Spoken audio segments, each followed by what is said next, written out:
Welcome in Cartoon World. Today's story is चुड़ैल का school.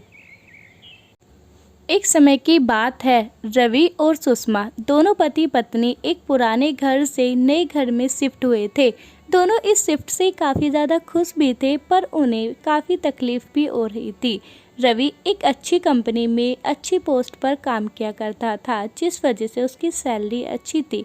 उधर सुषमा घर के एक अपने काम किया करती थी और अपने बच्चों के साथ रहा करती थी। सुषमा और रवि के 2 बच्चे थे, पायल और अमन। अमन एक जिद्दी लड़का था, क्योंकि उसके माँ बाप उससे हमेशा ज़्यादा प्यार करते थे। पायल एक अच्छी लड़की थी, जो सबका कहना माना करती थी। एक बार, अजी सुनते हो, हमें इतना टाइम हो गया है यहाँ पर आए हुए, पर आपने तो अभी तक किसी भी बच्चे का एडमिशन नहीं कराया है। ऐसा कब तक चलेगा? अरे भगवान, मैं तो दिन रात कोशिश करता रहता हूँ।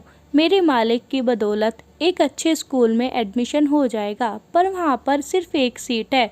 हमें एक बच्चे का एडमिशन कराना होगा।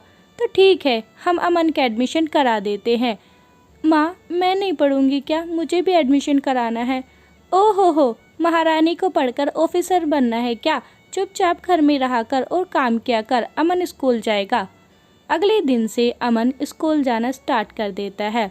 अमन पढ़ रहा होता है। अमन भाई, तुम्हारा नया स्कूल कैसा है? देखने में तो वो काफ़ी ज़्यादा अच्छा होगा ना, और वहाँ पर तो कितनी नई नई टीचर आती होंगी आपको पढ़ाने के लिए। तुम्हारा तो कितना मन लगता होगा।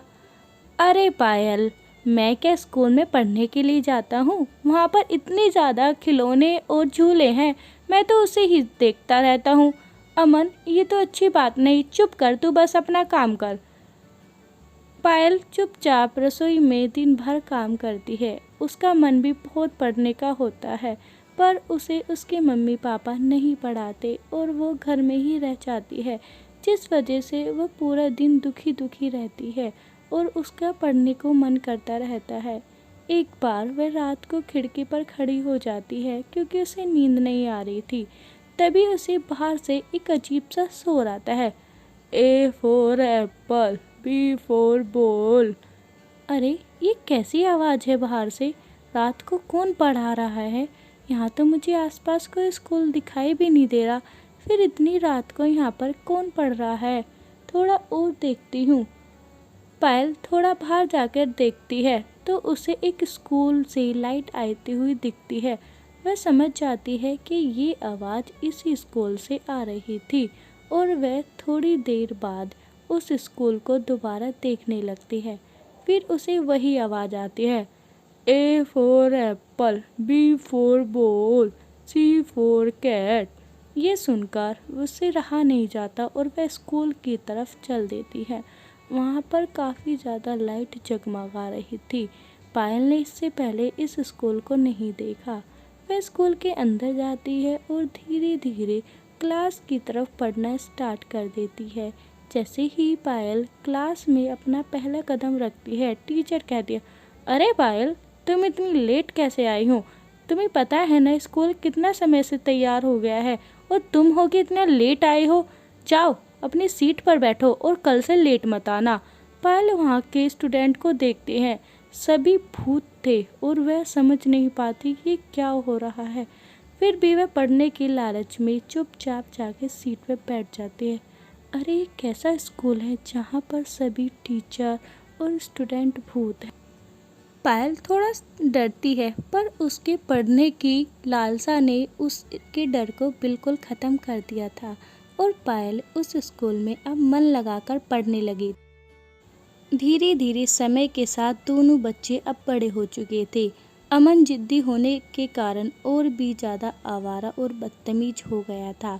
वह अब सिर्फ अपने पैसा खर्च करने पर ही ध्यान रखता था और किसी का नहीं। अजी सुनते हो, कहाँ हो? अरे भगवान, आज मेरे मालिक के बेटे का जन्मदिन है, हमें वहाँ पर चलना होगा। चलो। दोनों पार्टी में जाते हैं। सभी पार्टी एंजॉय कर रहे होते हैं। भगवान, देखो मेरे मालिक ने कितनी अच्छी पार्टी दी है। हम भी अपने बेटे के लिए ऐसी ही पार्टी करेंगे। हाँ जी, ज़रूर करेंगे हम तो अपने बेटे के लिए। अमन सबसे नज़र बचा के गिफ्ट की चोरी कर रहा होता है। अरे भगवान, यहाँ तो बहुत गिफ्ट है, चुपके से रख लेता हूँ। तभी वहाँ पर रवि के मालिक आते हैं। अरे लड़के, तुम क्या यहाँ पर चोरी कर रहे हो? मैं अभी तुम्हारे माँ बाप से बात करता हूँ।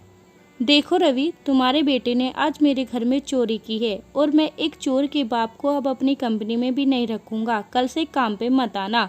यह सुनकर वे घर आ जाते हैं। भगवान, आज तो हमारे बेटे ने हमारी नाक ही कटा दी। अब मेरा काम भी चला गया है। अब तो हमारे पास खाने के लिए कुछ भी नहीं रहेगा। ये बात पायल सुनती है और वह अपनी पढ़ाई का फ़ायदा लेते हुए छोटे बच्चे को ट्यूशन पढ़ाने लग जाती है और उनसे आए पैसों से घर की मदद करती है। सभी हैरान थे कि पायल स्कूल नहीं गई। हिम्मत करके पायल के मम्मी पापा उससे ये सवाल पूछ लेते हैं। पायल बेटा, हमने तो तुझे कभी स्कूल नहीं पढ़ाया, फिर तू हमारी मदद कैसे कर रही है बच्चों को पढ़ाकर? पायल सभी बात अपने पापा को बता देती है और उसके पापा को अफसोस होता है। बेटी, मुझे माफ़ करना, मैंने तेरी पढ़ने की इच्छा को कभी नहीं समझा, सिर्फ बेटी पर ही ध्यान दिया। मैं भूल गया था कि बेटी भी उतना ही नाम करती है जितना बेटा। कोई बात नहीं पापा, अब से आप सबसे ही कहा करें कि बेटी भी बराबर होती है। तो प्यारे बच्चों, इस कहानी से आज हमने सीखा है हमें कभी भी लड़का और लड़की में भेदभाव नहीं करना चाहिए। जितने अवसर हम लड़के को देते हैं उतने ही अवसर हमें लड़की को भी पढ़ने के देने चाहिए। लड़कियां भी उतना ही अच्छे से नाम कमाती हैं जितने अच्छे से लड़के कमाते हैं। तो इस कहानी से सीखी हुई बात को याद रखिए। वीडियो अच्छी लगी है तो लाइक करें।